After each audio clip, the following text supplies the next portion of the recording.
memang ada semacam kepercayaan kalau menghitung batu-batu godik atau batu-batu celeng serenggi ini selalu berubah-ubah.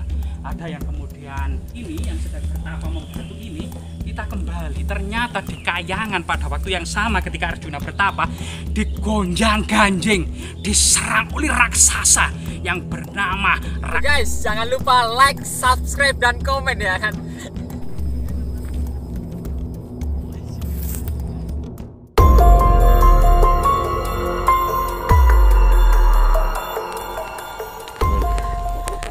Saat ini kita menemukan sebuah lokasi yang penuh dengan pecahan tembikar, keramik Tiongkok, fragmen batu bata, gerabah-gerabah kuno, termasuk harta karun lainnya. Dan ada sebuah lokasi yang sangat misterius di sebelah sana, penuh dengan batu-batu godik yang sebagian cerita masyarakat menghubungkannya dengan celeng serenggi bertapa membatu. Nah, ini sangat misterius bagi kita untuk kemudian menelisik eksistensi dan nilai-nilai artefaktual serta kesejarahannya ya. Apa sih sebenarnya di balik itu semua tentang peristiwa sejarah di masa lalu. Jadi di sini tetap di lereng Anjasmara ya, yang tidak terlepas dari kisah legenda atau cerita Serat Damar Wulan ya. Damar Wulan kemudian seorang abdi yang awalnya abdi dari Patih Logender, kemudian menjadi pendamping Ratu Kencana Wungu, termasuk menikahi putri Anjasmara dan kedua istri Minak Jinggo, yaitu Dewi Wahita dan Dewi Puyengan. Nah, coba kita menelisik di dalam hutan, masuk ke dalam hutan ini, kita coba menelisik tentang temuan bekas perkampungan kuno Kerajaan Majapahit.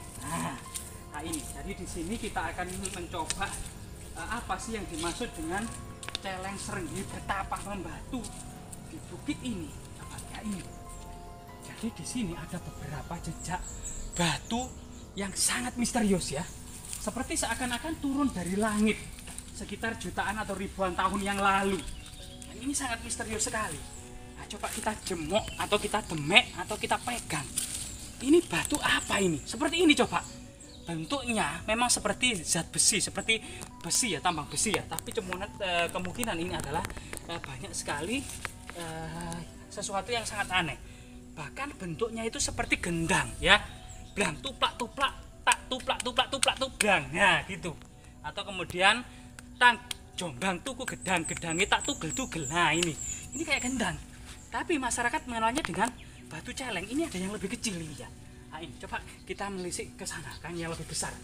Nah di sini ada beberapa, jumlahnya sekitar ratusan ya atau puluhan, dan ini berjajar dalam sebuah formasi yang sangat misterius. Nah, seperti sesuatu yang tersistem pada masa peradaban masa lalu.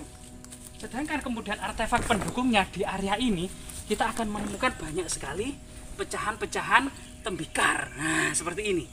Nah, banyak sekali pecahan-pecahan tembikar. Coba kita cari yang lebih besar ya, tembikar-tembikar tersebut. Nah, ini. Nah, di sini juga ada beberapa. Ya, ini yang besar, bahkan seperti memiliki mata, seakan hidup. Kalau tidak percaya ada jejak artefaktual ini. Jadi kamera bisa melihat ke atas ke ini. Lah, di sini kita menemukan keramik Tiongkok ya, yang berwarna putih dan kecoklatan. Jadi ini kena hujan dan kena beletokan, jadi warnanya ini tertutup ya, kena lumpur ya. Nah ini artinya di sini entah pernah situs ini menjadi situs religi kabuyutan ya, atau jejak-jejak neolitik megalitik, yaitu pemujaan kepada menhir batu besar. Karena memang pada masa prasejarah agama-agama kabuyutan ini tidak terlepas dari batu-batu besar aneh yang kemudian sebagai simbol menhir tugu batu atau dolmen meja batu atau kemudian kubur batu. Nah, banyak hal yang tentang zaman batu ya, atau Stone Age ya, zaman batu. Nah, ini terbesar ini yang terbesar. Ini juga ada beberapa yang kecil yang mengumpul menjadi satu. Ini juga ada beberapa. Yang di sana juga ada yang sangat misterius. Ini persis ini seperti celeng ini. Nah, diceritakan bahwasanya Kazana celeng serenggi dalam pewayangan ini tidak terlepas kemudian dari cerita Arjuna Wiwaha, yaitu ketika para Pandawa sedang mau berperang melawan saudaranya, yaitu melawan para Kurawa dalam perang Baratayuda. Maka Arjuna izin kepada saudara-saudaranya yang lainnya, yaitu Bima, yaitu Yudhistira, Nakula, Sadewa dan ibunya Kunti itu kemudian izin bertapa di Gunung Indrakila. Nah itu kita sambil coba menengok-nengok ya, apakah ini dulu namanya Gunung Indrakila ya, kita juga kurang tahu. Nah di situ kemudian ketika Arjuna bertapa gitu ya, itu digoda oleh 7 bidadari cantik molek yang mau diajak selingkuh, yang mau diajak hubungan tidak senonoh. Tapi kemudian Arjuna kuat ya. Salah satu kemudian Dewi yang paling cantik adalah Dewi Supraba dan Dewi Tilotama. Ini paling cantik jelita di antara 7 bidadari lainnya. Tapi Arjuna tetap bertapa khusyuk tanpa memperdulikan godaan dari para wanita-wanita cantik ini. Tapi kemudian setelah itu Dewa Indra menyamar menjadi pertapa tua, menyapa Arjuna, berdialog tentang agama. Setelah berdialog kemudian menampakkan wujudnya sebagai Dewa Indra, kemudian pergi ke Kayangan. Nah ini. Setelah itu kemudian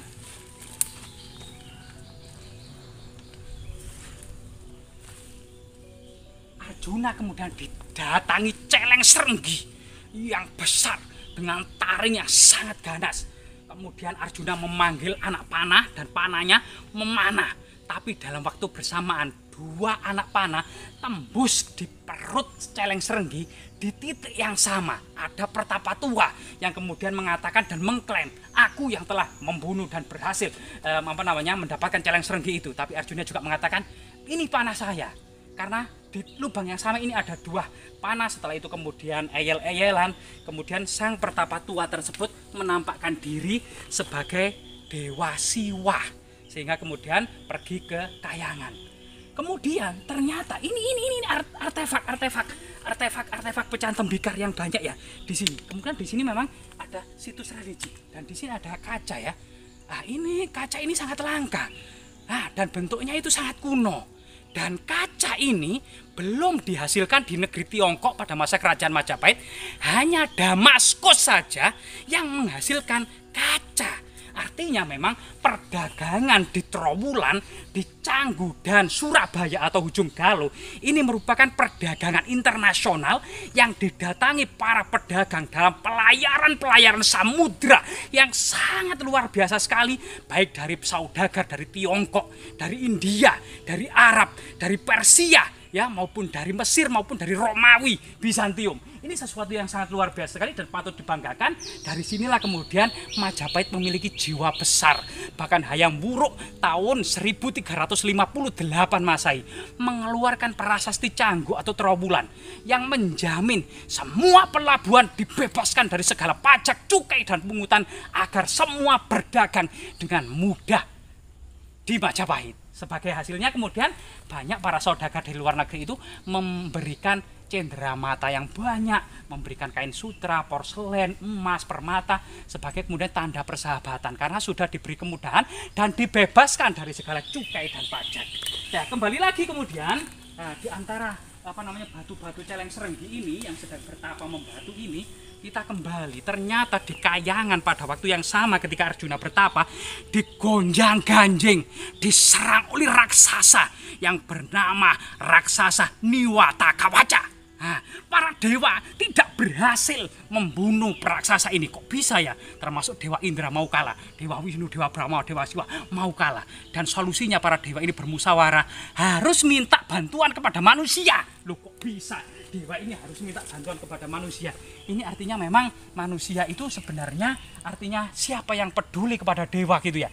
Ternyata Arjuna disuruh minta para dewa untuk membunuh raksasa Niwata Kawaca. Sehingga kemudian Arjuna ternyata dengan mudah membunuh raksasa Niwata Kawaca sehingga para dewa menghadiahkan ya pusaka Pasopati untuk melawan Kurawa serta 2 bidadari tercantik ini kemudian dihadiahkan oleh para dewa, yaitu Dewi Supraba dan Dewi Tilotama. Jadi inilah kemudian salah satu falsafah, artinya dalam mencari ilmu, dalam bertapa, ini benar-benar harus bisa kuat menahan nafsu, amarah, segala nafsu-nafsu duniawi itu harus kuat, karena pada endingnya suatu saat nanti keinginan ini kalau sudah dilakukan dengan sebaik mungkin akan terkabul. Nah, ini sesuatu yang sangat luar biasa sekali dalam sebuah epik ya, Arjuna Wiwaha.